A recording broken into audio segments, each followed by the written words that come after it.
اور اس سے دونوں لوگ جو ہے نا وہ خوش بھی رہیں گے۔ اور جو دوسری بات آپ نے سوال کے اندر شادی کے بارے میں جو سوال میں لکھی ہے نا، میں آپ کی وضاحت کر دوں کہ قرآن پاک کے اندر 4 شادیوں کا حکم نہیں ہے۔ قرآن پاک کے اندر 4 شادیوں کو آپشنلی بتایا گیا ہے۔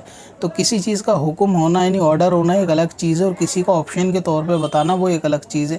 تو آپ کا یہ سوال میں لکھنا کہ قرآن میں 4 شادی کا حکم ہے، یہ غلط ہے۔ قرآن پاک میں جو حکم ہے وہ نماز کا حکم ہے، اور زکوٰۃ کا حکم ہے، حج کا حکم ہے، قربانی کا حکم ہے، حرام سے بچنے کا حکم ہے۔ تو یہ جو حکم ہے نا، جن کو آپ آرڈر کہتے ہیں، ان کو کرنا لازمی ہے۔ قرآن پاک کے اندر 4 شادیوں کا آرڈر نہیں ہے کہ ان کو کرنا لازمی ہی ہے۔ ہاں، ان کی جائز کی ہونے کی صورتیں اور کنڈیشن کے ساتھ ہی بتائی گئی ہیں کہ کیا کیا ہے، لیکن آپ ان کو جو حکم قرار دے رہے ہیں وہ یہ غلط ہے۔ حکم تو نماز پڑھنے کا ہے، اس کو آپ حکم کہہ سکتے ہیں کہ یہ آرڈر ہے۔